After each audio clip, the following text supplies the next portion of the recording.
Black Ops 6 is only worth buying if you already like Call of Duty. If you don't like the formula or it's gotten old for you, you're exhausted with the same experience time and time again, I don't think this is new enough to get you back aboard the hype train. If you've already checked out, this isn't going to be the thing that gives you a new needle to get addicted to. It is, at its core, just kind of same shit, different toilet. I had a lot of hype for this game because I really enjoyed the beta. The Omni movement really felt fresh, like it breathed some new life into a pretty stale formula, at least for me. But now on full release, after playing like 7 hours worth of the multiplayer, it just feels the same. And I think it's because in the beta, everyone was spamming Omni movement because it was new and shiny and everyone wanted to play with that toy. Everyone trying out the new butt plug with Omni movement.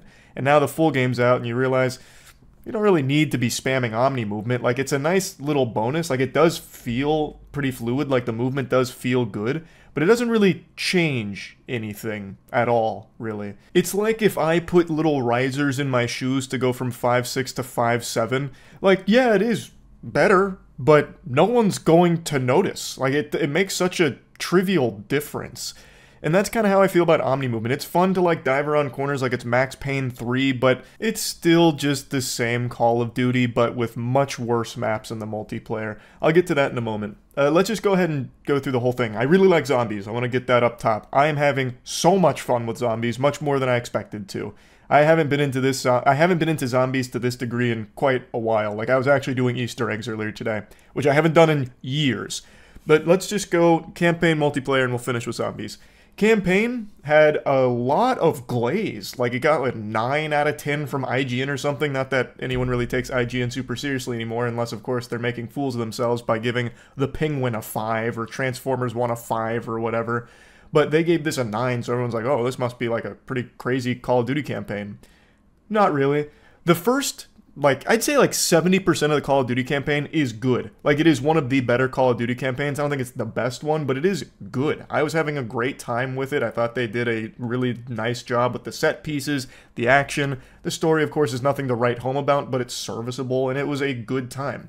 But the last 30%, like the last 2 hours of the game, is fucking miserable. It falls apart and it becomes just tedious chores for the sake of padding time and nonsense. Like, you go into a different dimension fighting an alternate version of yourself, and then you're strangling the life out of a cosmic being entity. It's so dumb. And it's close to being fun shitty. Like, it's so stupid that it almost wraps back around to being good if it wasn't so tiresome. Like, it slows down the pacing of the game to a crawl. It is glacial. So then you're having to, like, slowly go through these things, listen to the exposition, which by this point you don't really care about. You've definitely mentally checked out because it is just overstaying its welcome. And then you finally have, like, this weird thing that's unfolding, and it's, like, kind of cool how weird it is, but then you remember it took you, like, 30 minutes of just listening to yapping and, like, slowly opening doors and collecting little pieces of glass, and you just want it to be over.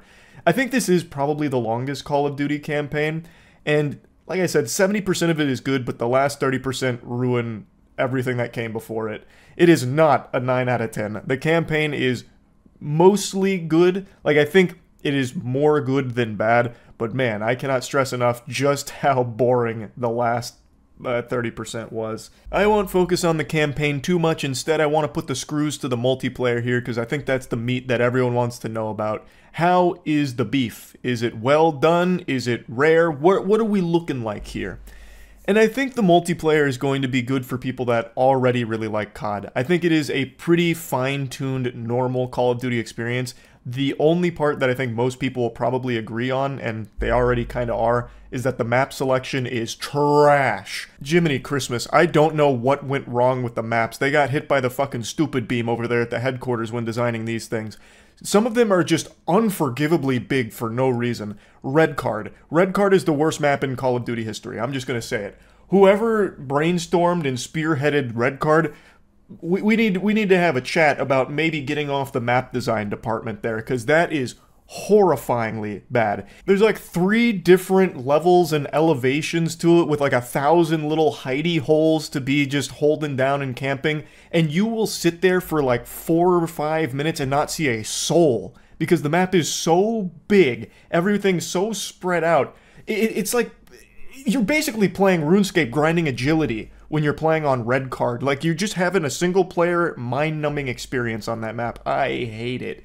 And if you do find some action and you push into the other team's spawn and the spawns switch, they need to give you a vehicle to get to the other side, because it's going to take half the goddamn time allotted to the match just to go from one side to the other. Now, I know I'm exaggerating a bit, but the map is way too big. That is the point. It is way too big, everything way too, like, closed off. So it's not even, like, open and big. Like, this is a ground war-sized map where you're not seeing anybody. Like, it's so lame.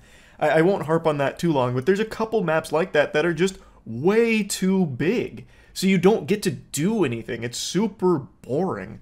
I don't know why they made these huge maps that don't fit. And even when the maps aren't way too big, most of them are just unfun. Like, there's not a ton of 3-lane maps anymore. Like, I know they're trying to get away from that, and it shows, like, they definitely are trying to get away from that. But in doing so, what they end up making is just maps that are chaos for the sake of chaos, where everything has like 5 different wraps and like 5 different hidey hole angles that someone could be poking their little head out like a gopher. Like, the maps just really aren't fun. Like, I would prefer just more 3-lane maps. Like, I know it's generic, I know it's been overdone to death in the franchise, but at least it was fun. These, I just haven't been having a good time with. The only 2 maps that I've consistently enjoyed are Payback and Subsonic. I haven't heard anyone talk about Subsonic, but I've actually really enjoyed that map. I don't even think it's that good of a map, like, objectively speaking, but it's like the only map where I'm getting action constantly and it doesn't feel like I'm getting shot from fucking, you know, the upside down where I had no idea you could even get to. It's just a fine map. And Payback I actually think is a good map. I have liked Payback quite a bit. I think that's probably the strongest here. I know a lot of people like Vorkuta, and Vorkuta's fine. Like, I think that's another, like, serviceable map, but I'm not going, you know, ballistic over it. I'm not pumping my fist like, yeah, this is the fucking gold standard for Black Ops 6 maps. It's okay. For me, Payback is my favorite map. That is the worst part of the multiplayer, is how bad the maps are. Other than that, everything else is fine, even good in certain degrees. Like, I do think the movement feels very fluid. I think that is a nice thing, but it doesn't feel different from other Call of Duties. It just feels like they've got the movement pretty fine-tuned by this point into the franchise. The guns feel good. Really, all of it feels good. Pretty much exactly what you expect from Call of Duty if you've played any of the previous titles. It is the exact same meal that you are getting served again. And for a lot of people, that's going to be that nice comfort food, and for others, it's just going to be pretty bland. For me, I'm somewhere in between. Like, I'm having some fun just playing through. I'm not grinding camos or anything, but hopping on and just banging out a couple of games, dropping like a fat, stinky 30 or 40 bomb before skill-based matchmaking claps my cheeks biblically has been enjoyable. Like, I am not having a terrible time with it, but it really is just the same Call of Duty again, but with movement that I think feels more fluid than last year's title. I do want to mention skill-based matchmaking since I briefly brought it up. A lot of people are talking about it for good reason. It is harsh. The skill-based matchmaking in this is harsh. If you have one good game, I hope you're ready to get to the fucking esports challenger circuit here, because your next game is going to have the sweatiest, striving pros you have ever played against. Like, God forbid you have one game where you pop off, the next game, you are getting slapped. You are getting put into timeout, mister, and you're going to be wearing the dunce cap, because skill-based matchmaking doesn't want to see you thrive, soldier. Definitely think they set the dial to wumbo on that, and it's kind of unnecessary. I've always been pretty vocal about my belief that Halo 2 had this whole skill-based matchmaking thing solved 20 fucking years ago. You have ranked playlists, where you're playing against people of similar skill because it's ranked, and then you have casual, where anything goes. You could be playing against a 9-year-old who just got the game for Christmas and it's his first time holding the controller, or you could be going up against Eric, who's trying his best to make it in the collegiate Call of Duty esports scene. You never really know. I truly don't think everything needs to be skill-based matchmaking. I just think you could divide it into categories like Halo 2 did all those years ago. I get the philosophy behind it, where you try and cater to every possible player, where if you do queue up casual and you play against pros and you're that 9-year-old who's never played a game before, it might make you leave the game because you got stomped so hard. Yeah, I'm sure that's definitely possible, and I'm sure there's data to back it up, but I still just think trust the intelligence of the players. Like, if you want to be playing against people of similar skill, you would go to ranked, where you would be playing against people of similar skill. And if you just want, like, anything goes, you play casual. So if you're the 9-year-old who's never played a game before and you go to casual and you're getting stomped, go to ranked and you'll play against people that are equally as shit. Like, I think everything would balance out just like it did 20 years ago. I think it's just unnecessary to make everything skill-based matchmaking, but I know that's the norm now. I'm not here to just, like, harp on that for too long, but I did want to mention it because it does feel pretty extreme in Black Ops 6.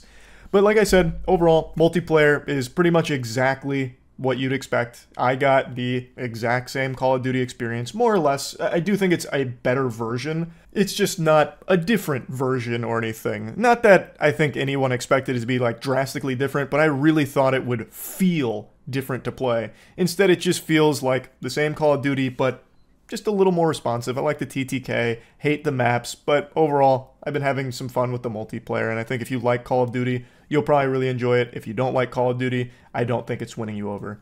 Do want to talk about zombies now, though, because there is a lot of people that buy these games just for zombies. I think you might be in for a treat here.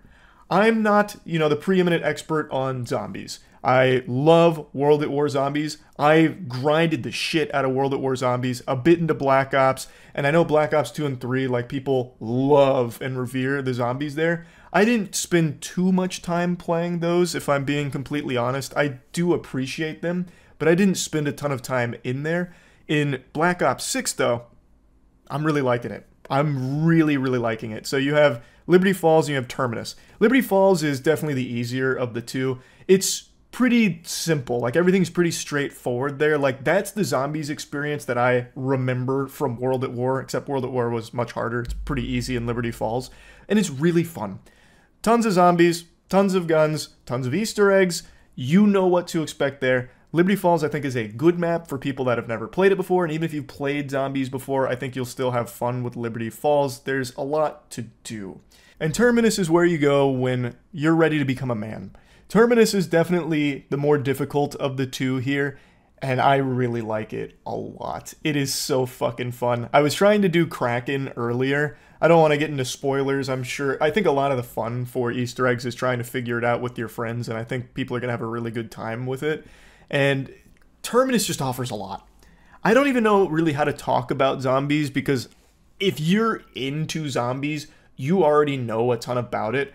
I'm just here to tell you that I think they did a good job with zombies in this one. I do think they kind of crushed it here. I think they were cooking. Overall, though, is Black Ops 6 worth buying? It is if you already like Call of Duty, and it is if you really like zombies. I don't think if you're tired of Call of Duty, you're going to like this one. I think it is just the same Call of Duty.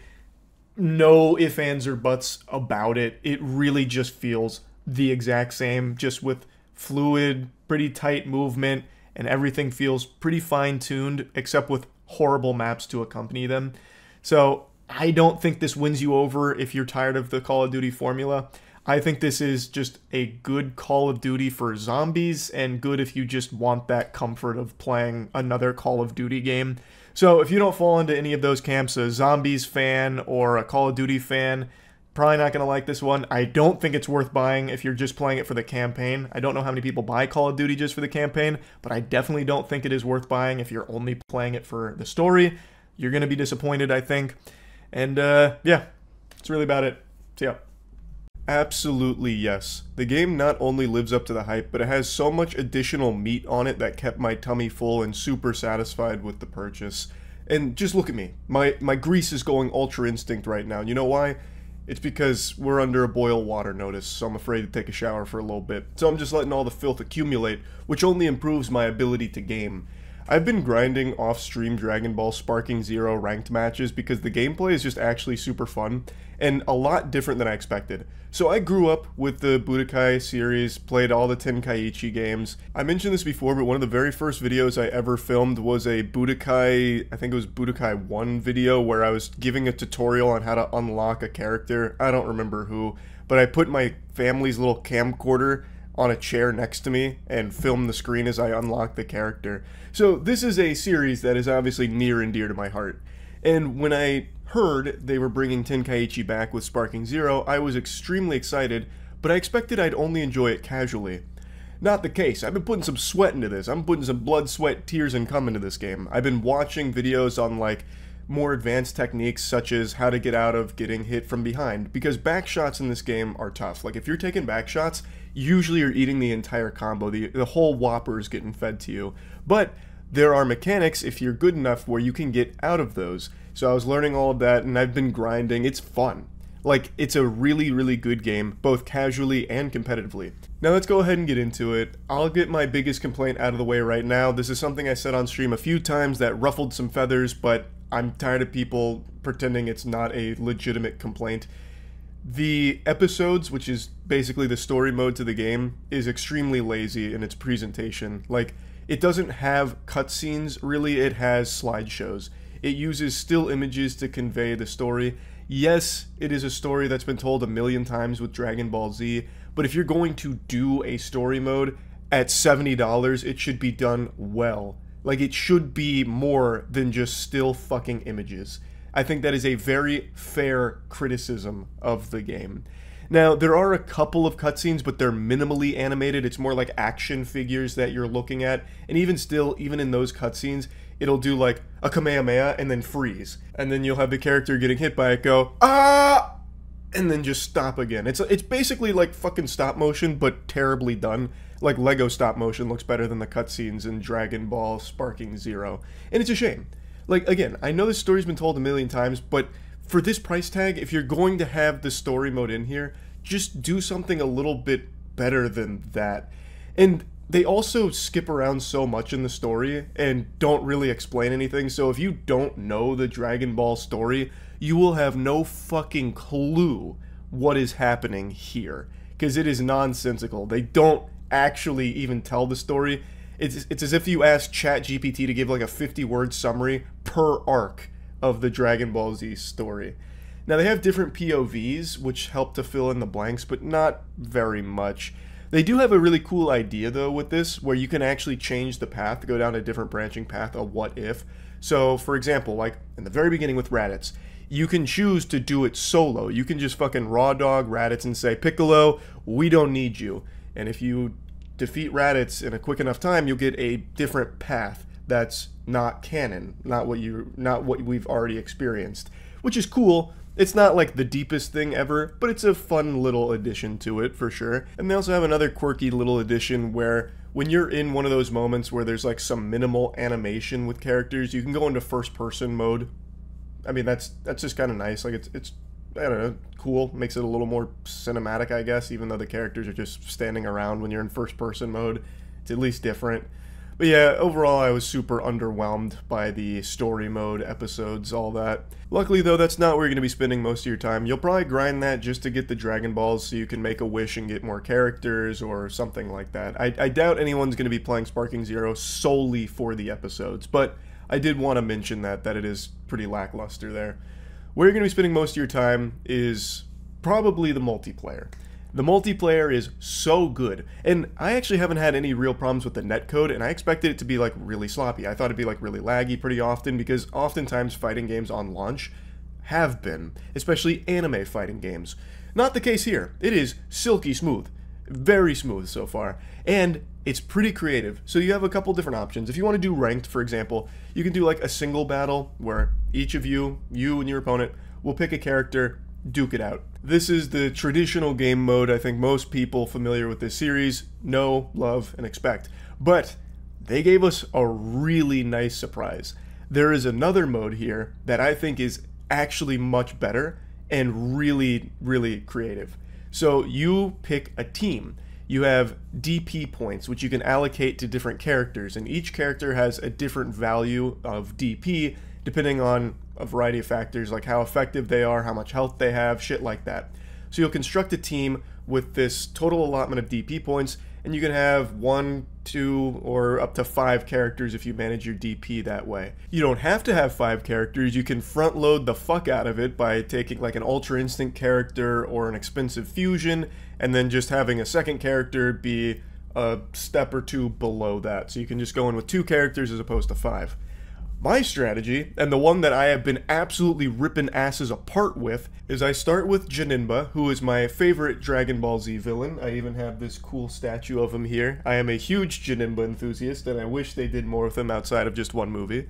Janinba costs 7 DP, so he is my first character that I start every fight with in order to just fucking start hitting him with frying pans. So Janinba leads my squad, followed by Krillin, followed by Chaozu, followed by Hercule, and then followed by Nameless Frieza Force Soldier. So it's Janinba and then 4 weenies. So Krillin, Hercule, Chaozu, and Frieza Force Soldier don't cost much DP, so I can have Janinba as my super strong character and then 4 weenies to try and like whittle down whoever I don't kill with Janinba. And it's a really effective strategy for me so far. I also want to give a special shout out to Chaozu. I think Chaozu is somewhat busted for his DP cost. He has no animations, he doesn't have a running animation, he doesn't have a moving animation, he doesn't have a flying animation. He is basically just out there fucking T-posing, and yet his moveset is actually super fast and hard to counter. So, in this game, defense is extraordinarily important. You need to know when to counter, when to vanish, when to perception. It's a lot. There's a lot of nuance to it. And you can kind of mash your way through it sometimes for sure, but the best players are going to know all of the timings, and they're going to be able to get out of these things. Chaozu, though, I think has schmix-ups that not even the best players are familiar with yet. So, I think this squad is devastating at the moment. I'm doing really well climbing and ranked with it, and I just think it's a really fun format. You have your team lineup, which is always going to be different. You can have wacky lineups, you could have like really standard meta lineups with Ultra Instinct and all of that if you want to, but it just makes it so everything plays out differently. You're always going to be going up against different teams for the most part. You can always get really creative and theory craft what's the best use of DP. Is it good to go in with 5 strong, or is it good to just go in with 2 really strong, you know? It just makes it super enjoyable. You can even have giant characters too. Like you could do base form Janinba, which is a giant character. I think he sucks. Like I don't think you're smart to do that because he's easily punished and doesn't really do much in general. But you can if you want to. You go in there with all giants if you want. It's so fun. It's a great game mode. And now let's really dive into the nitty-gritty of the gameplay, because even though these modes are really fun, they'd fall apart if the game itself wasn't enjoyable. And it is super enjoyable. It's hard to play this game without a smile on your face, I feel. The gameplay is one that I think appeals both to casual audience and people that actually want a, skill ceiling to it, where there's a lot of creative skill expression. I think this offers both. So you can kind of mash your way through it, for sure, and it'll get you some level of success against other people that are mashing, but you will hit a wall when you start going against people that actually bother to learn all of the mechanics. And it's really, really well thought out. Characters play similarly. Like you're always going to have characters using their light attack strings mixed in with like their heavies, which will stun so you can extend your combos like combo extenders. You'll launch a character away, and if you're someone that's mashing, you might not know how to follow that up. You won't get like the vanish combos behind them. You won't be able to dragon rush and start punishing even more to extend your combos, but you can, as a masher, still get the launch, and you can maybe still like, dash over there in time or hit them with a super. Like there is just so many options that I think make it a really fun experience, even if you're someone that doesn't like to try super hard in games like this and just want to kick back, relax, and just play some fucking fun Dragon Ball. It's really well designed. But let's talk about it on a deeper level, because the mechanics offer so much depth like that you can learn, and I really appreciate that. For example, if you're getting comboed out the wazoo, if you're just mashing, you probably won't get out of that combo, especially if it's in your cheeks. Getting hit from behind is a very hard thing to get out of if you haven't like learned the defensive advanced, mechanics. But if you have, what you can do is you can super counter out of it. You can perfectly time to vanish out of it. You can use a super counter. Like there's a lot of different ways of getting out of these tricky situations, and you have to manage your skill points effectively. So skill points in this game allow you to do different things. It's not all defensive, but some of them are. So for example, if you're on standard controls, you'll press R3 and you'll spend 2 skill points if you're getting pummeled, and it'll get you out of there if you time it right. But if you're also good on offense, you can actually turn that around. So if they press the R3, they use the 2 skill points to get out of it with the counter, you yourself can respond to that and try and keep the combo going. there's just so much back and forth. Like, I am very excited to see like the highest level of this because it's going to look fucking absurd. I've already seen some crazy clips with like infinite vanishing where players that are really good squared off and they had the timing down on the characters, so they ended up just like vanishing 100 times, and they had all the perfectly timed perceptions and Z counters and everything. It is so exciting to watch and to play. I cannot praise the gameplay enough. I love it. And I think most people will. Whether you're a huge Dragon Ball fan or not, I just think it's super fun. There's also modes outside of multiplayer. Like if you want to do just more single solo grinding, you don't have to just do the episodes. They have custom battles. And these are like user-created battles with difficulty that far extends beyond what the episodes offer. I found the campaign to be kind of like a steamroll, especially if you just go into sparking mode. The AI doesn't really know how to respond to infinite punches. But outside of the story mode, I will say, there are a couple of moments in the episodes that are pretty brutal early on, such as, I'm sure a lot of you have seen the memes, the great ape in the beginning. That is pretty tough for sure, but past that it gets significantly easier. But in the custom battles, that difficulty, that can go to absurd levels. So users will create their own custom battles that you can go in, search up, and play. And it's fucking cool. So playing against Omega Shinron on a difficulty called Hell, like, it's just enjoyable. Like, it's fun because you can always have these different battles and different experiences, and it's never just going down one set path. I think it just leads to just unlimited creativity and an unlimited replayability because you can always just go to the next custom battle.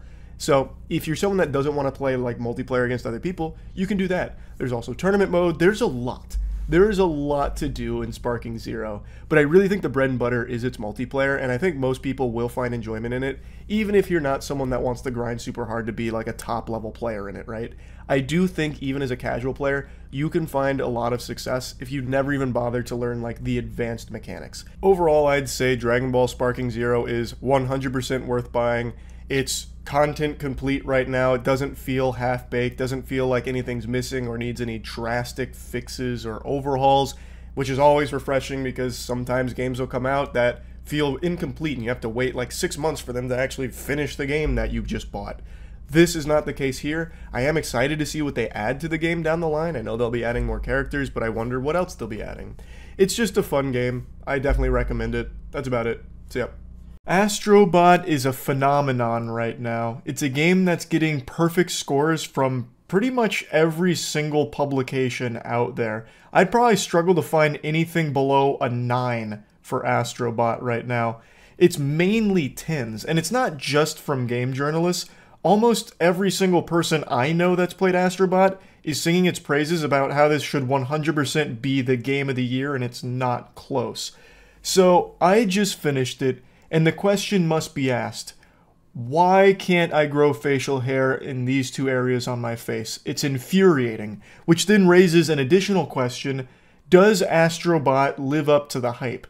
Is it actually this perfect masterpiece that so many people are claiming that it is? Because Astrobot is getting more glaze than my trousers when I think about good boobies.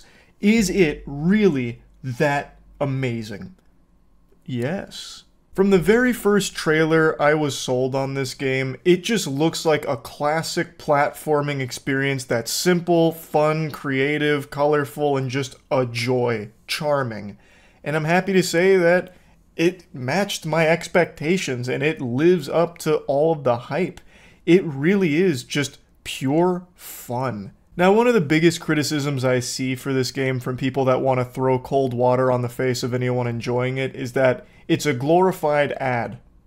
Yeah, no shit, but it's still like a really fun game. It is just a PlayStation advertisement. It's basically taking a walk down the memory lane here, where you basically glup shitto like a Star Wars fan, pointing at the screen like, oh, I get that reference. Oh, I know that cameo. Because in Astrobot, what you're doing is you're rebuilding a PlayStation 5 after it gets fucking robbed by one of the aliens from the Jimmy Neutron movie, and then you're putting all the pieces back together, and to do that, you need to defeat some enemies, defeat some bosses, and along the way, you're saving some bots.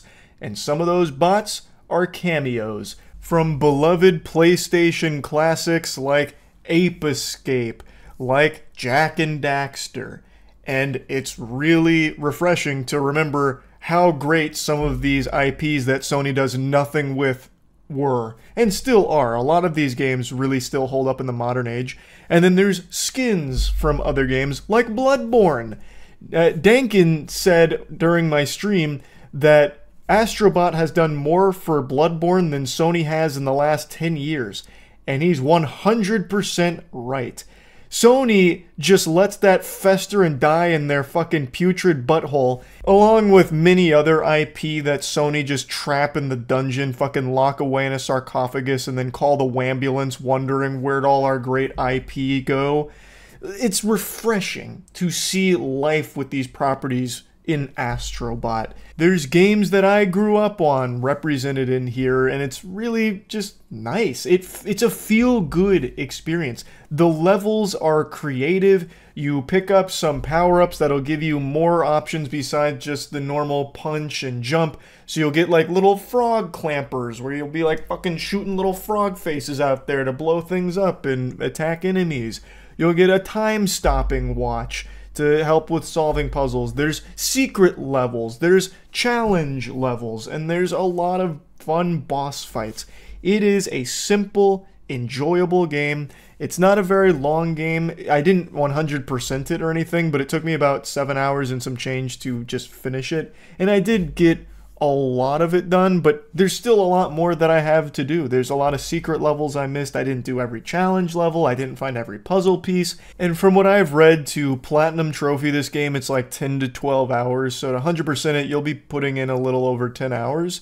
And I think it's not like a short experience when it's one that is so memorable and one that's probably going to have you smiling from start to finish. I really don't have a single complaint for this game. I couldn't even fucking nitpick something if I wanted to. There is really nothing that this game does poorly. Everything it does extremely well. It controls great. It's visually wonderful. There's really fucking crazy physics to this as well that you'll also use to be solving puzzles. There's so much creativity. It oozes style. Every level is distinct and unique. I actually just can't think of anything that I could try and say as a negative about the game. Like, the only one you might be able to say is that it's too short for some people's taste, but for me, I think it's perfect length. Now, while I do think this is going to be a very strong Game of the Year contender, I don't think it's like a guaranteed slam dunk landslide victory for Astrobot. It's been a really good year for games. It's not my favorite game of the year. It's in my top 3, but my favorite game of the year is still Black Myth Wukong. My second favorite game is Space Marine 2, and then just barely behind Space Marine 2 is Astrobot. Those two are fucking shitting and spitting for that number 2 spot. And maybe when I go back and 100% Astrobot, that ranking will move from 3 to 2. But I don't think it's going to beat Black Myth Wukong in my eyes. It's a very good year for games, and I do see a world where Astrobot wins Game of the Year. This is a game that I think appeals to pretty much anyone of any taste. You'd have to be pretty joyless to find things to hate about Astrobot. I do think there are people that might not appreciate it all that much, especially if there's someone whose tastes are more in line with something that's deeper or more narrative heavy or more action oriented. Like, maybe there's just not a whole lot of things that you like about puzzle solving, and, you know, Astrobot might not be for you. If you don't like platforming, Astrobot might not be for you. But it is objectively good in all of the departments that Astrobot inhabits. It is very good with puzzles. It's very good with platforming. Now, while it's not a challenging game, I don't think it needs to be, because it's still just a really fun game. And there is a challenge to it, like there are challenge realms which do present you with difficult shit, but overall it is an easy game, and I don't think that's a bad thing. Also, I need to mention this, the music in Astrobot is extraordinary. Especially in the boss levels, this has boner jams out the wazoo. I was blown away by how good the music was in here. Like, I was bouncing up and down in my seat for some of these tracks. I really do think Astrobot is just a game that pretty much anyone can pick up a controller and really, really have a great time with. Even if you're someone who didn't, like, grow up on PlayStation property, like, you don't even know what the fuck Ape Escape is, so the whole Ape Escape planet like means nothing to you, you'll probably still really like it because it's just a really well-made game. So I do think Astrobot is 100% worth buying. But I don't think you should go out and buy a PlayStation 5 just to play it. And please, Lord help us, don't buy the PlayStation 5 Pro for 700 clams just to play Astrobot. Don't buy that at all, by the way. I already made a video ranting about the absurdity of the PS5 Pro pricing. No disk drive, no stand, and $700 for a moderate upgrade to the existing PlayStation 5. But anyway, the point I'm making is I don't think it's a system seller type of game where it's so amazing that you need to go out right now and find a PlayStation 5 before it's too late. You need to experience Astrobot right now. This is a game where if you have a PlayStation 5, this is a must-own title. But I don't think you need to go spend a ton of money to get the PlayStation 5 just to play Astrobot. It is a game that you will have a great 10 to 12 hours with, and you might replay it every now and then just because it's really enjoyable to play. But I don't think it's a game you're going to be pumping like 30, 40, 50 hours into, you know what I mean? But I think it is extraordinary. I think it absolutely lives up to the hype, and I definitely think it is a game that is 100% worth buying. That's about it. See ya. And it just gripped me. It dragged me in. I'm sure many of you are probably exhausted from me going gushing grannies over the first Space Marine game, which I just played for the first time like 5 days ago, and now this one. It's just so good, and I love the universe. Like, I knew nothing about this going into it. I was basically a Warhammer Cro-Magnon. And now, after completing the game and seeing the credits roll, I would let the Emperor suck from my fucking tits. Like, I have become hooked. I've already watched some lore breakdown videos, and I might even get me some of those miniatures. So if you see me begging on the streets with a bunch of scratch marks on my neck, you know what happened to me. But yeah, I think Space Marine 2 is incredible. It is my second favorite game of the year, just behind Black Myth Wukong. I don't know what crack everyone's smoking to say that it's mid, or I saw some like 6 out of 10s for it. They must have been playing a completely different game. Like, this is as old school as gaming gets. I said this during streams. It feels like an Xbox 360 game in the golden era. Like, I mean that as the highest compliment. It's got a great story. It's visually beautiful. The gameplay is super fun, and I never got bored of it from start to finish. Hordes of enemies. The cutscenes are immaculate. Like, the final cutscene in particular, I was filled with so much testosterone, I almost fucked my own ass.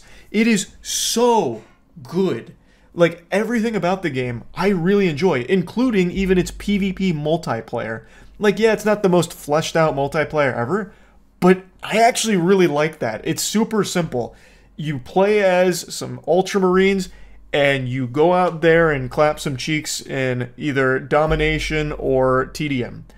It's really fun. But anyway, let's start with the campaign. So it's not very long, and this is a critique I've seen quite a few people say, that there's not a ton of content in it, and I can understand that to a certain degree. The campaign took me a little over 7 hours, just barely over 7 hours. I played on Veteran, which is the second highest. There is another difficulty, but I think that's probably best reserved for playing with some buddies, because even on Veteran there was a challenge there, and I imagine this will be punishing on the highest difficulty. And I also imagine this game is extremely good co-op. I played through on solo, but I think this would be a really fun co-op game. But I personally don't think that the campaign is too short or anything. I've said this before, I'd prefer like a really well-paced, tight 7 hours as opposed to a slog 40-hour experience. By the time I finish that game, like, my beard is graying. Like, I hate that. Where it's just tedious for the sake of tedium, and it's a bunch of chores that you start losing interest in. You just can't wait to be done with it, and then it becomes like a sunk cost fallacy, like,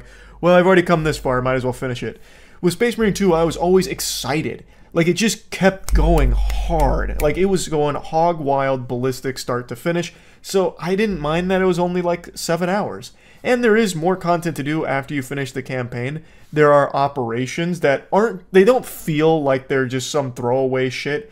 Like, the operations feel really important because they're actually weaved into the main story. So while you're playing through the campaign, you'll be getting updates from the operations that are running congruent to that narrative. And when you're playing it, you're contributing directly to the main story, which is really nice. And I think the story is really, really good. Again, I knew nothing about Warhammer 40k coming into this. I did play the first game, but I think you could play this without playing the first one. It does a good job of bringing you up to speed with what happened and why Titus, the character you play as, is kind of under suspicion. He's built a little bit different than the other Ultramarines.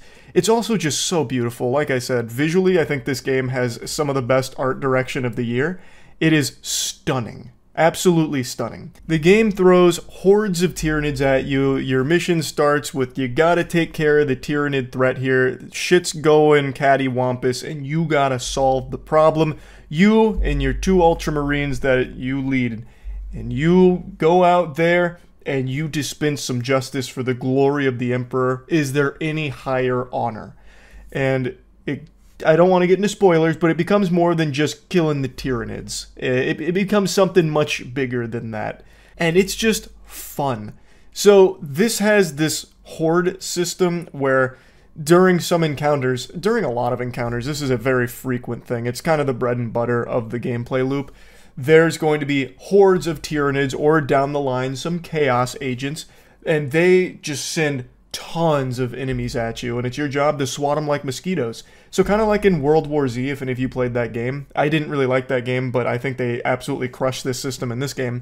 They'll have like the Tyranids crawling over each other and making like a wall of meat to climb up to your position, and you need to like manage that wall, otherwise you might get overrun by just this swarm of insects that you might not be able to handle.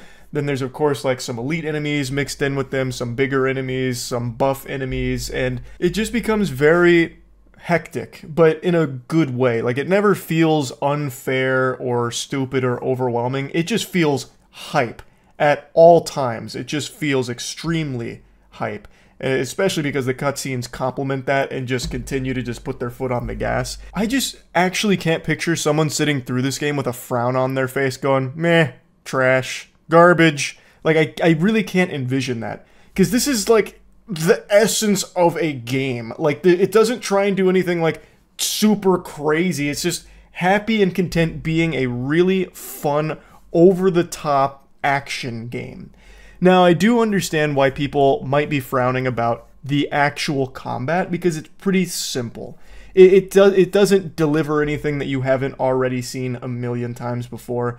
Also, the enemy variety is kind of lacking. You end up fighting the same enemies over and over again, which didn't really bother me because it's just fun to kill them, and the combat to me was fun. I appreciated the simplicity of it. So you have 2 weapons, and then you have an ability, you have grenades, and you have melee. That's it. There's not a ton of weapons to choose from. There is quite a bit of variety, but a lot of them play pretty identical to one another. And the melee is basically the exact same combos for everything. So you have light attacks, and you can hold for a heavy attack. And it's not the most fleshed out melee combat, but I think it's effective. You can parry enemies, you can dodge, and there's perfect dodges, which you can then punish with like this, you know, headshot. It'll be like this aimbot headshot if you do a parry or a perfect dodge. And it's nice, you regain your shield. There's also finishers, so if you weaken them enough, you can execute them to get shield. It's fun, but it's not deep.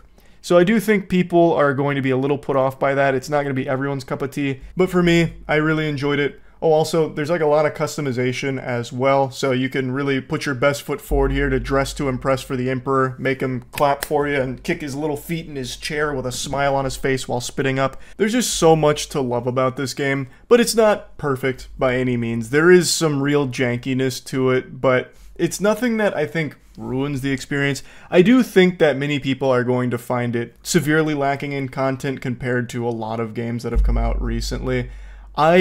It doesn't bother me because I don't feel that way. I definitely feel like I got my money's worth with just the campaign, let alone the operations that are actually really fun and the PvP. Now, there isn't many operations. There's only 6 operations right now, but they're apparently adding more down the line, so it's not like it's going to be 6 operations forever. But even still, like, to me, I got plenty of content out of the purchase, so I'm very pleased with it, but I do think for a lot of people they're going to find it a little lacking in that department, and I don't think they're wrong for feeling that way. But overall, I definitely think Warhammer 40k Space Marine 2 is worth picking up. It's the first time in a long time that I really feel like I was playing a passion project from the developers. It didn't feel like it was some, like, corporate decision where everything was dictated by, like, numbers, like how can we get the most juice for the squeeze from our players and fuck them, and, you know, maybe we make it open world or something, like, oh, maybe it needs to be some type of turbo live action experience. Though I do think this game is, like, pseudo live action. I don't think it's labeled as a live service. I don't think it's labeled as a live service game, but they have, like, a whole roadmap for what they're going to be doing with, like, operations and more PvE content. So I guess you could kind of classify it as, like, a pseudo live service game, but it just doesn't feel like all of the live service games we've been fed recently, like the dog shit that's been put on our plate from those genres. This one actually just feels like some developers love the property and wanted to make a fun, cool game set in that universe. Even something as simple as PvP multiplayer honestly just feels straight out of, like, 2010. Like, back when I was playing Gears of War every single day. I know a lot of people compare this to the Gears of War. Like, there are some similarities, for sure, but it plays very differently than Gears of War. Like, there's no, like, cover shooting elements to it or anything. But, like, it reminds me of how Gears of War's multiplayer was, from what I recall, somewhat of an afterthought. They just threw it on there and it became an absolute smashing success. I'm not saying the PvP in this feels like an afterthought or anything, but it feels like it has that same DNA where it's, we want to offer this because some people might really enjoy it. They're not making the PvP to try and have it become the next big esport to compete with Call of Duty or anything. It's just there because, hey, some people might have fun just hopping in for maybe like an hour every now and then, just playing whatever class they really like. You know, maybe you enjoy jetpacking and slamming down the hammer, just clobbering with a big AoE thunder hammer, and you want to just ruin a couple people's night by spamming that and having some fun. It's just a game that I really enjoy a lot. Again, it's not without its flaws, but none of the flaws of this game take away even a single fucking moment of the enjoyment I've had with it. So yeah, I do recommend it. I think it's fun. That's really about it. So yeah. No. You're welcome for saving you money. I'll go ahead and dive into the weeds of it a little bit, but I'll be clear up front, I haven't finished this game and don't plan on finishing it either. I always approach games with an open mind, even ones that I have very low expectations for, like Star Wars Outlaws. Darman always taught me, never judge a book by its cover. But this book reads exactly like the cover told me it would. Generic, dull, open-world Ubisoft experience. Or really lack thereof an experience. Ubisoft is like the Ed Gein of gaming companies. They just keep putting different skin on the same formula. First it was Avatar with Frontiers of Pandora, now it's Star Wars with Outlaws here. And it's just so exhausting. I'm only a handful of hours into this game, and I just can't see myself pushing through to finish it. It's just tedious. And oftentimes, just for the sake of being tedious. For example, when you're hacking into a door, splicing it, you do a tiny little rhythm minigame for the lock picking. And that's fine, like that's kind of cute, but then after you rhythm game lockpick that door, you then have to do it to the door 3 steps ahead of you. And then you have to do it for the container 4 steps ahead of you that you were supposed to do for the mission to get the item out of it. So you go back to back to back, lockpicking rhythm minigames, and you do this so many times so early in the game that you immediately just hate it. Now, I've seen quite a few other reviewers saying they ended up just turning it off, because that is one of the things you can do. You can just turn off the lockpicking minigame. I guess the developers recognize that shit sucks, and I think that's the optimal way of playing, because for some reason it almost feels like they're padding for time. You have to do so much of it, like from the very beginning for some reason. But anyway, I've seen a lot of people insulting this game, like just clowning on it, dunking on it for the complete absence of facial animations and lip syncing. So there's cutscenes and dialogue where characters, they don't move. They don't emote or gesture or anything. They just like telepathically communicate and their mouth doesn't move. It's like if you went to a ventriloquism act and the guy working the dummy doesn't do this with the mouth. It is weird, it's off-putting, but that's also like the least of my problems with this game. The main gripe I have with it is just how generic and boring it is.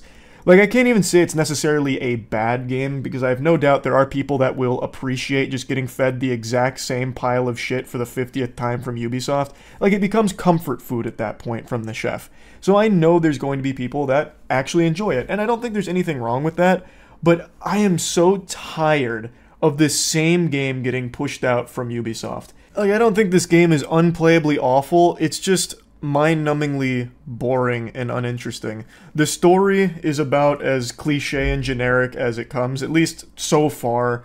The characters, it really does feel like all of it is just characters that were written by AI, and I'm really tired of giving that fucking criticism, but it does feel that way.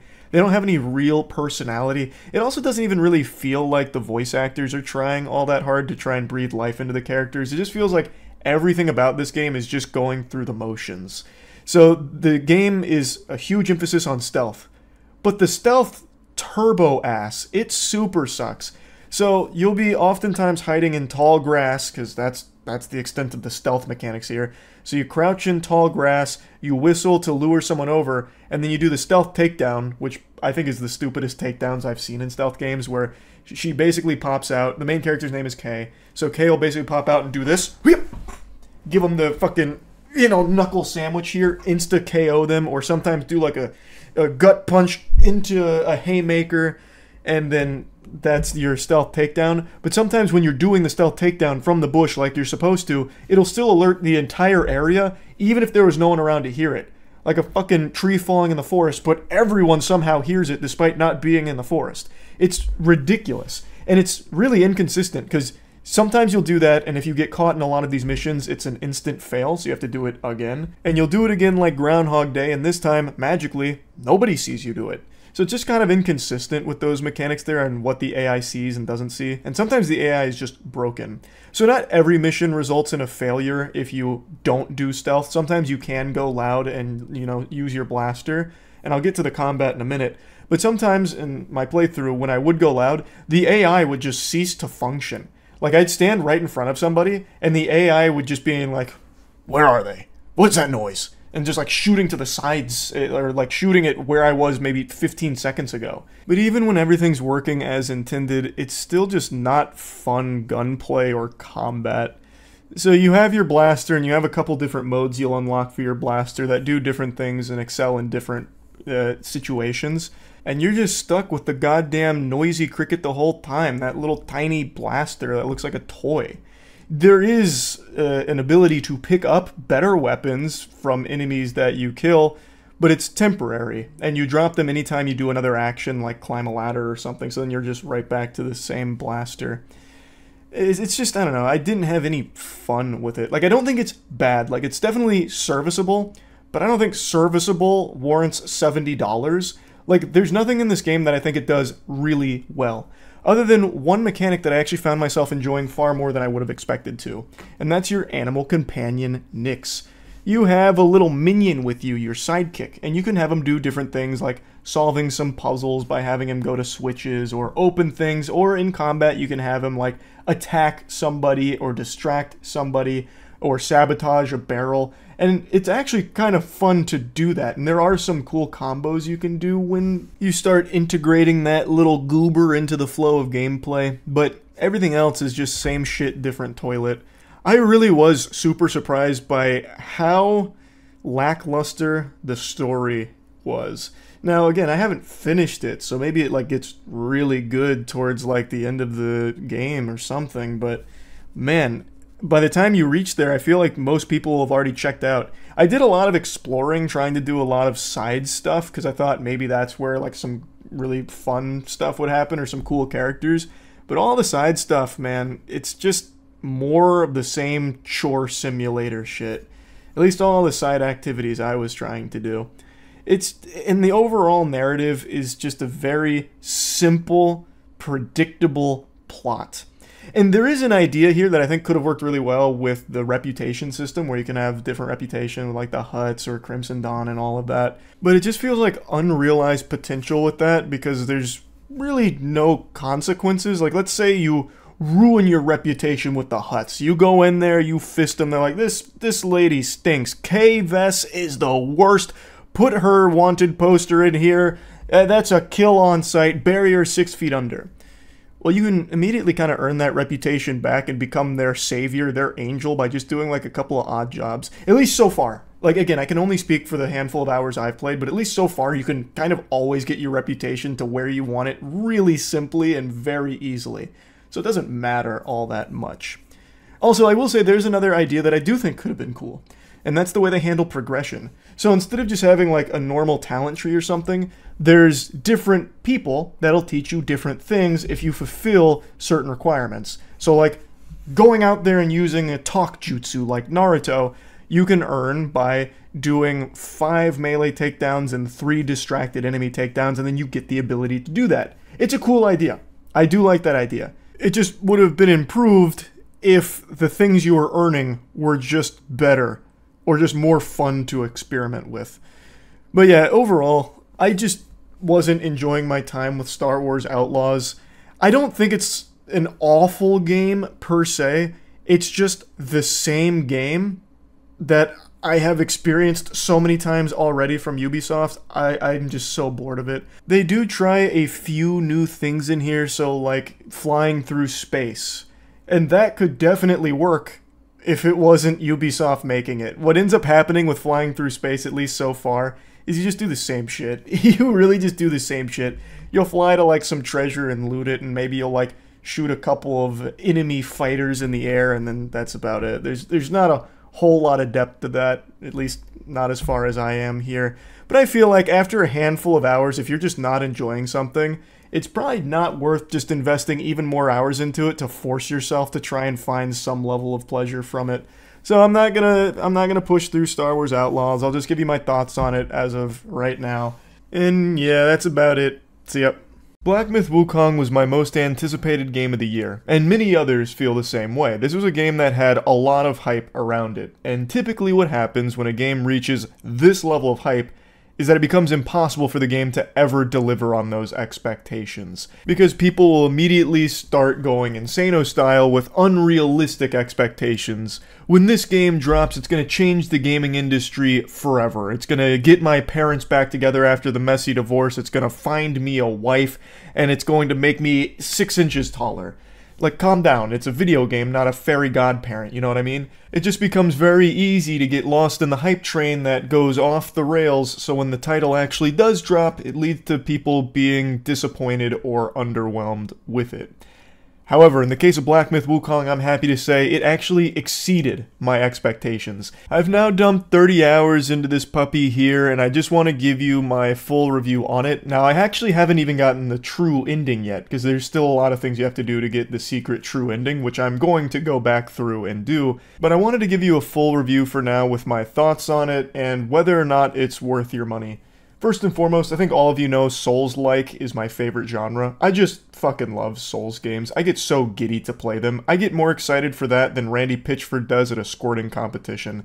And I thought Wukong was going to be a Souls-like title because all of the marketing material kind of gave off that vibe.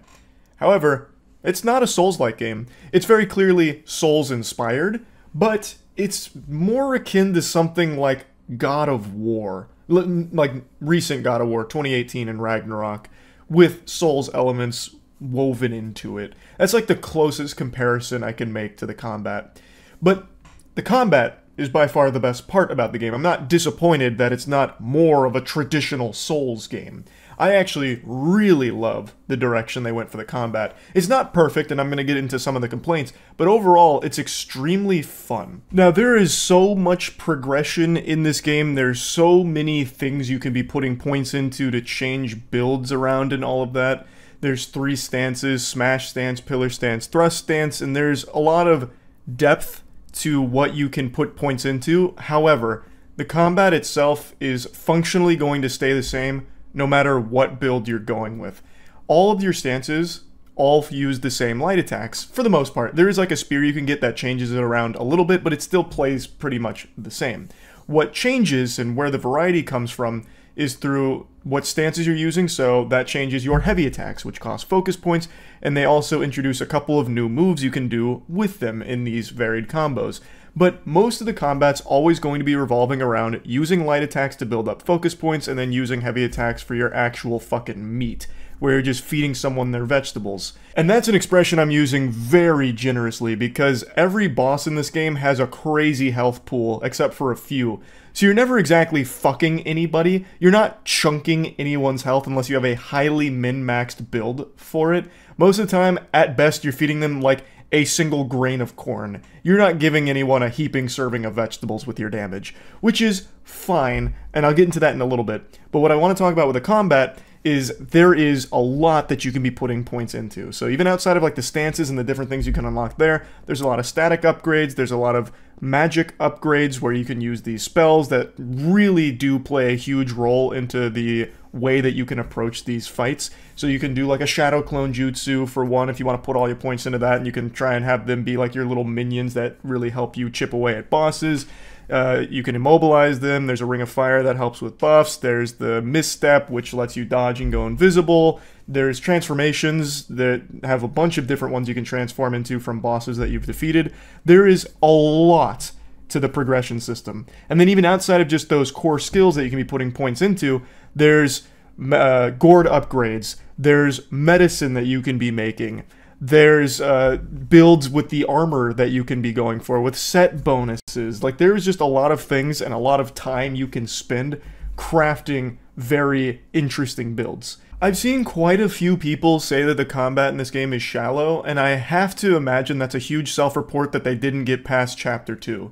The game definitely does start with everything's just light attack, rinse and repeat until you have enough for a focus, and then you'll just drop like a charged heavy smash or a charged pillar stance smash, and that's it. But that's only in the beginning. As you continue to go, like, you're still getting new shit all the way till like the end of the game. So the combat continues to get deeper and deeper the more that you play and the more that you start to experiment. Yes, everything uses the same light attacks, but the way that you can approach combat is always going to be different from player to player. For example, towards the end of the game, I was finally able to complete my mythical lightning staff. And what this would do is it would help my pillar stance, and if I do a 3-focused heavy attack, it'll call down a fucking beam of lightning and do additional damage. So I built around that by introducing a spirit, which I don't even know if I mentioned spirits yet. You can also capture some spirits that'll give you bonuses, and you can use them briefly to do like an attack or a buff or something. And I used the Rat Governor spirit. God bless the Rat Governor, the finest politician in the game. He's bringing down the power of Zeus for you. So the Rat Governor comes out, he shoots lightning, and he improves my thunder damage. So it helped with my lightning staff build.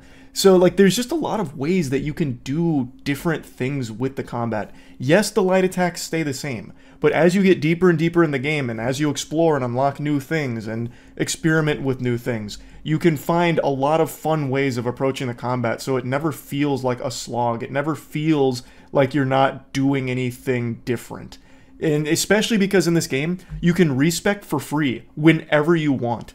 I love that feature. At any point in the game, you can just go to one of your shrines, which basically act as your bonfires for any Souls veterans out there, and you can just choose to reignite the sparks, which lets you reallocate all of your points completely for free. You can also do that for the relics, which give you other permanent bonuses. You can respec all of those for free.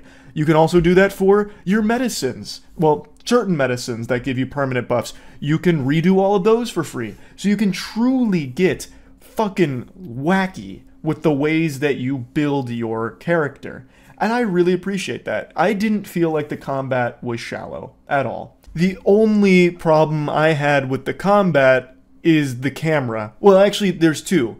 The camera would oftentimes be your biggest enemy. Like, that camera sometimes just has a grudge against you. It wants to give you a fucking wet willy whenever it can. You'll be in the middle of a boss fight and the camera just starts doing this like it's a fucking scene out of Cloverfield. And then your camera will like sometimes just go straight into the ground. I had that happen a handful of times. Or even worse, the camera will get stuck in the boss's butt cheeks because I guess some of the bosses just have gooch physics. So sometimes your camera will just get locked right on the boss's cheeks and you'll just be staring down the pipe of their poop shooter there like you're giving them a colonoscopy. And then you can't see what moves are coming at you and it makes it hard to dodge. That's usually reserved for big bosses, which there is a lot of in this game. So that was very frustrating when that happened. Finally just chipping away at a boss's endless health pool, bringing them to the brink, 1 pubic hair of health left, and then all of a sudden he kegels my camera, I can't see, he just hits me with the peekaboo and annihilates me. Definitely led to some moments of me just spitting, getting upset. And the other combat-related problem that I was having was some janky hitboxes. There are some bosses in this game, and they're the worst bosses in this game, where you're just hitting at toes. So you have like these skinny chicken-legged bosses, and you can't like hit their body, you have to hit their legs to drop them. And because of these tiny little noodle legs and these itsy-bitsy tootsies, you'll be swinging your light attacks at them, and sometimes it's just not hitting at all. All of your light attacks are missing, so you're not building up focus. When you do get lucky and start hitting them occasionally to build up focus, and you do your, heavy attack like you're doing smash stance, you'll sometimes just completely fucking whiff because it's so skinny, the hitbox is so tight, and there's a little bit of wonkiness to it that you just won't be doing any damage, which obviously doesn't feel good. And there's some bosses that have moves where the hitbox doesn't actually match the visuals. So this was actually a problem with the yellow wind sage, which I know a lot of players were banging their head against a wall against. That's like the first actually challenging boss in the game. And what happens is there's a couple moves where the wind sage will throw out a long-ranged attack, and you're seeing it coming the whole way, and you'll dodge it, but the hitbox actually is a little ahead of the projectile. So when you're ready to dodge it and you go for it, you'll sometimes just get hit because you can't time it right because the hitbox is actually ahead of it. And the Yellow Wind Sage also has a really frustrating design where some of the challenge with the boss is that he goes outside of a sand tornado and just starts spamming moves that you can't see coming. And every boss in the game always can skate across the whole arena to hit you with an attack chain. So if he's starting those attacks outside the tornado, you can't really see when it's coming, and you just have to be like split-second reaction to. Which, for your boy, wasn't a huge problem. I got him in 4 tries, but for a couple of friends of mine, they weren't so lucky. Maybe skill issue, maybe not, but the hitboxes are definitely wonky with some bosses. Another notable example is the 100-eyed Taoist. That's towards the end of the game. Well, over halfway through the game, there's a boss that is giant spider body, giant like fucking centaur guy. It looks like something out of the Harry Potter Cursed Forest or whatever that had all those unicorns and shit. And this dude comes out, and you want to get to like the side of him. Oh, it's a centipede body, not a spider body. Excuse me, I didn't mean to offend any spiders out there. But you want to get to like the side of his body so you can start wailing on his legs and not get punished up front. But you can't really run around the side of him because his hitbox is so fucking robust. Like the girth is so crazy that you can't actually run around the side in time because he's tracking you and you can't get around that hitbox fast enough. Sometimes you get lucky and squeeze through it when he throws out an attack, but if you want to actually try and like get behind him, you can't do that super well because the hitbox extends too far. So hitboxes were definitely a problem throughout the game with some of the bosses, but it was never like egregious. Like it was never to the point where I thought it was unfair or broken. It's just one of those things that when it happened, it made me mad in the moment, but it's not something that you can't overcome and learn to deal with the jankiness of. But yes, it isn't perfect. It's not like flawless. So I think combat is the best part about this game. If you're someone that likes high action, nuts to butts, high octane action, this is the game for you. It's a must play for that alone. And I think this game does something very smart, where instead of giving you like a ton of trash mobs to fight through to get to the next boss, where it kind of almost feels like filler, where you're just fighting a bunch of like scraps, you know, this game gives you tons of bosses, oodles. This probably has the most bosses out of any game I've played in recent memory. I can't think of any game that has this many bosses. And there's so many secret bosses too. And I need to give fucking huge praise for like the secret content they have here. I'm gonna glaze the shit out of it for that. I did tons of exploring. I explored every nook and cranny I could find for this game, turned over every goddamn rock looking if there's any gold underneath it, just all kinds of beautiful little nuggets of lore and treasure throughout these worlds. And they have entire zones that are entirely optional that are huge. Like Chapter 2, for example. There's a quest line you can start with a big pig guy that's slapping at his belly, And if you start his quest line, it unlocks a big area and a lot of stuff to it and a lot of boss fights. Like, there's so much depth that you can find through exploring the game. It's amazing. Like, I don't know how people are calling this like too linear or not big. This has so much to it. It's very clear you're just not actually exploring it. You are just beelining and saying that. There's so many side bosses, so many side quests that lead to huge areas with massive bosses. It was so refreshing to do these side quests, get this nice reward with either material, weapons, armor, something like that, and fight a fucking awesome boss that had like a really good storyline for the side quest too. Like, it was great. So I think that is exceptionally well done here. But what I was trying to say is these are huge zones for the most part, and there is like a lot of like smaller enemies throughout them, and there's some enemies that you can kill and get the spirit of to use on your side if you want to, and that's cool. But it's not just running through a bunch of trash mobs to get to the next boss. There's some trash mobs, yeah, but you can like explore off the beaten path and immediately just find a boss. There are so many in this game. The only other game that I think has this amount of boss fights is probably Elden Ring, and that's great company to be in. Now, I don't think Black Myth Wukong is nearly to the level of Elden Ring or anything, but I do think it's a very good game. Now, like I said, there's a ton of bosses here, and that's the best part of these kind of games, is fighting well-designed, great-looking, badass bosses, and this gives you that in droves. You know, like, you're more likely to find a boss in one of these zones than you are to find, like, a normal enemy. It's so nice, actually. I love that. So now, since we're talking about bosses, I want to give the good and the bad and the super stinky when it comes to some of these boss fights. The good. The bosses are really fucking cool. I love the visuals in this game. I think the design is incredible. Obviously, the game is graphically beautiful. It is a stunning looking game, and the bosses are such a treat to look at. And it feels really rewarding when you just happen to find one or you finish a side quest line for one and get rewarded with a really cinematic, like there's some really cool cinematics. In fact, I think my favorite one is actually for a side boss, the Dusk Veil. Like, and that's a totally optional one. It's point is, the bosses look amazing. The movesets for most of them, overall, are really cool and feel fair. But there are a couple of bosses in this game that have actual bullshit in their arsenal.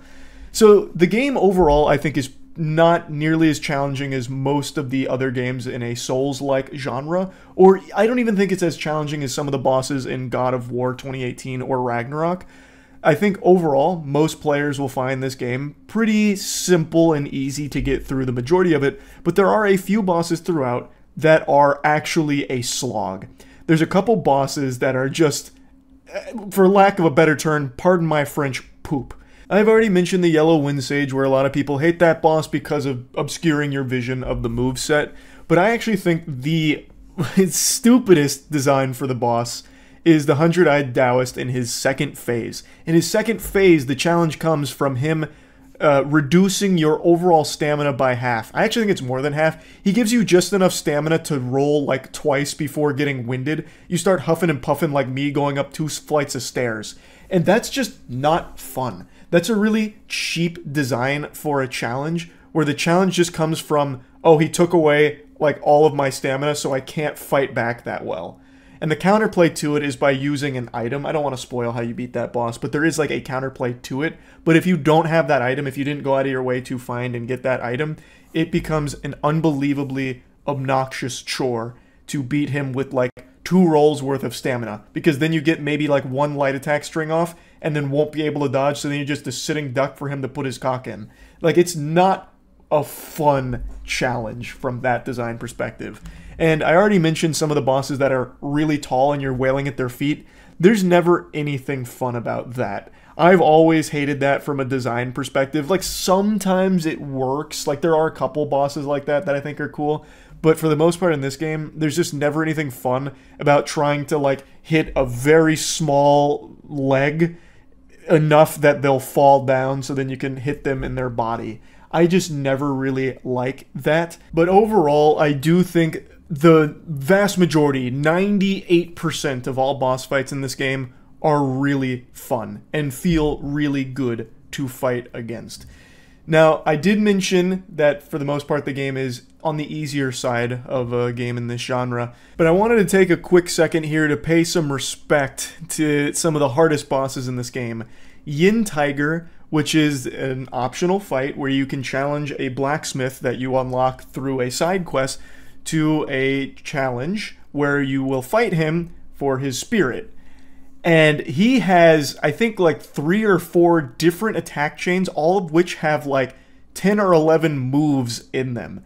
So you have to dodge or use spells. Well, actually, you can't even use spells most of the time because he has an ability to break out of your immobilize. So if you cast Immobilize, he's just going to teleport out of it instantly, so you won't even get any value out of that. If you try and hide from him using Pillar Stance, he'll instantly counter you with a command grab. That's something I also want to mention. He's not the only one that does this kind of shit. There are bosses in this game where they counter some of what you're doing. It's like they learned from you. So there's another boss, an Inspector, where if you do a Pillar Stance where you try and like wait out or bait out some ground attacks, because Pillar Stance puts you high enough that you'll dodge them, what he'll do instead is he will stop throwing out ground attacks and he'll just do range projectiles so he can hit you off Pillar Stance, which is really cool, especially like thematically. It's very cool that the bosses are observing you and learning you. So if you're trying to dodge Yin Tiger on your Pillar Stance, he's going to cast Command Grab and you're going to get one shot for it, which is very cool, and it makes him a very hard boss. And his 10 or 11 attack chains, which he does like 3 of those, yeah, like 3 different variations of it, are punishing. Like, it took me a long time to beat him. But the boss that actually took me a longer time to beat is Yellow Long. Yellow Long is this dragon guy who has a lightning spear. And in this game, this is universal across all the bosses, when a boss starts using attacks, if you run away from it, you're not safe, Buster. Yeah, just when you thought you were out, they pulled you back in. It's a ruse. They'll do like 4 attacks away from you, and their 5th attack goes across the entire fucking arena, like they just instant transmissioned on you like Goku. Like they go across the entire arena like a goddamn hockey puck, and then hit you with their next 4 attacks, and you thought you were safe by being a mile away. You weren't, bub. It's actually crazy how every boss can do that, but Yellow Long does it best. Because of his spear, everything is sweeping, and everything has a lingering hitbox because of the lightning. So when you're dodging all of his attacks, if you don't double dodge some of them, you still get hit by the ass end of the hitbox. It was super fucking challenging. I switched builds, I think, 4 times to beat him, and it took me like an hour and a half or an hour 40. That is the boss I had spent the longest time on. Now, in other Souls games, I've definitely spent longer on, like, for example, Elden Ring DLC, I spent 3 hours on the final boss there. So it's not to that level of challenge or anything, but there definitely are some bosses that will take you quite a few attempts, and you'll probably have to switch builds a few times throughout, which, you know, for some people might be frustrating, but for me, I didn't mind. Those 2 bosses, the ones I just mentioned, didn't feel like bullshit. Yes, they made me mad, they had me baby raging and whatever, but at the end of the day, there wasn't anything in their moveset that I thought was terribly designed or anything. The only one that I could point to that I thought was a little wonky was for Yellow Long. He has 4 sweeping attacks, and that leaves behind an invisible hitbox sometimes. So that kind of made me mad because it felt like, how was I supposed to know that I'd get hit even after I dodged it because he had like some residue that he crop dusted me with. But yeah, I wanted to mention that real quick. There is one thing though, another thing, that I think a lot of people are going to hate when it comes to fighting some of these bosses: the health pool. That was a complaint of mine for some bosses. Some bosses have more health than others, and the ones that do, like Yellow Long, holy shit, they have a lot of health. Yellow Long was clapping me. Like, you couldn't pull his dick from my butt with the jaws of life. His cock was buried so far up my asshole, it was like Excalibur in the stone. You couldn't pull it from the stone. And a lot of the reason for that was because his health pool was so large. So even after you get like far into the game, the bosses don't feel like you're doing more damage to them. It doesn't feel like you're getting stronger in terms of how hard you're hitting, even though you're upgrading your weapons, you're upgrading your armor, you're adding more points to, you know, flat damage buffs. The boss's health is scaling too. Well, I don't know if it's necessarily scaling or if it just starts super huge, but like, you don't do a ton of damage even as you go further and get stronger. So Yellow Long, like, I think when I finally beat him, it was a 9-minute boss fight-ish, something like that. It was 9 minutes, start to finish, of me just punishing him. Like going as hard as I can on DPS, casting Immobilize off rip, doing Pluck of Mini, which is my Shadow Clone Jutsu, transforming into my strongest transform to stack on even more damage, you know, rock soliding all of his moves, which is basically the parry system in this game. It's a spell. You cast Rock Solid, parry, gives you focus, I'll hit him with a charged heavy. Doing all of that, and still just barely whittling away at his health over the course of like 9 minutes to beat him. So some bosses, I really do think just have overtuned amount of health. It's not like the moves I have an issue with, it's mainly just some bosses' health is crazy. Now, let's go ahead and move on from combat-related things. I know I've spent a long time on this, on that subject, but that is the main selling point for this game. Most people are going to be interested in Black Myth Wukong because of how fun the combat looks. And let me just assure you, the combat is even more fun to play than it is to watch. I really enjoyed it. I loved how there were just so many boss fights, they were so different from one another for the most part, and it really just felt good. And I spent a lot of time crafting a lot of different builds. Some worked, some didn't, some fumbled, some fucked. It is what it is. It was still a very, very fun experience. I want to get to the story now, because this actually surprised me. The game is obviously based around Journey to the West, and it has some of the most hype cutscenes of the whole year. I love the intro to this game, and I loved the conclusion to this game, and I got the bad ending. I got like the weakest ending, and I still loved how it ended. And the game also does these end of chapter cutscenes, which are fully animated pieces that go for like 5 minutes sometimes. Like these 5 minutes might be exaggeratory. I'm not sure how long they go, but they feel like a long time because you get a lot of content. After each chapter, you get a beautiful animation. And it's not always just like the same style either. There's like a stop motion animation in here too. Like I loved it. It tells a really interesting story. Now, I'm loosely familiar with Journey to the West, like the actual story of it, but there were so many things in here I had no clue on. And there were sometimes I got lost because the story is kind of pieced together in a interesting way that I wasn't expecting, so I kind of did get lost when it came to the lore occasionally, but I was still so invested in the world and the characters and the narrative. It was so fucking good. Like, that shocked me how much I liked the story of the game. And there's so many cutscenes too. There's so much more storytelling in this game than I thought there would be. I thought it would be all combat all the time. It's not. There is a lot of world building and a lot of storytelling, and it is done so well. At least I think it is. I do think I was done a disservice by just playing the English dub, because I don't think all of it had been translated properly. Like, there's so many times a character will just, for some reason, call someone else a rascal or a knucklehead or something, so that's a little cringe with some of the dialogue, but the overall story is really compelling. Like, it's very interesting. I was definitely invested in the narrative. Oh, and I have to mention the music. The music in this game is so good, especially during some of the animated sequences. Fuck me, it was beautiful. There are so many good pieces in this game. I will probably end up downloading the soundtrack. And I don't do that for a lot of games. I do that for some games. My favorite is still Nier. I still think the original Nier has the most beautiful soundtrack ever made. But this game has an incredible score. I want to call attention to that and give some flowers there. They did a great job with the music here. Overall, I just had an incredible time with this game and plan on continuing to play it to get the secret ending. There is one other complaint that I'll go ahead and get out there, and it's both a praise and a complaint. I think overall the levels are really, really cool. I do think most of the levels in this game are super cool. However, there are two instances that I do think they made a misstep. Chapter 6, which is the final chapter, you get the Nimbus Cloud. Awesome. Super hype. However, there's no direction at all. It's a giant open area now, whereas everything else is not really an open area per se. This is. It's just a giant open area, and there's like some big bosses, but there's like a lot of little enemies too. So unless you watch a guide, which I admittedly did, you won't really know what you're supposed to do. There is no direction. There's nothing to point you with a mission. You just have to fucking feel your way around. And that's not exactly fun, especially because it takes a long time to traverse through this huge open area. And there's not a lot to do besides do the right thing in it. So I do think that was a misstep.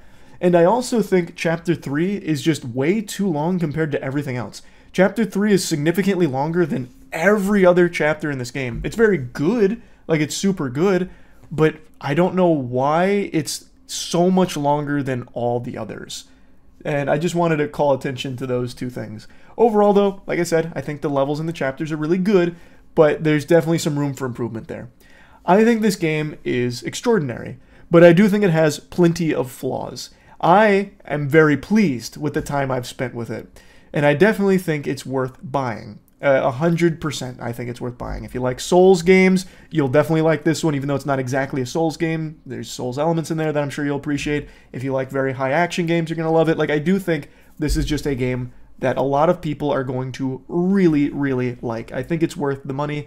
If I was to plug it into the moist meter, I'd give it a very cool 85%. Like, I really think it's a great game, and yeah, that's about it. So yeah.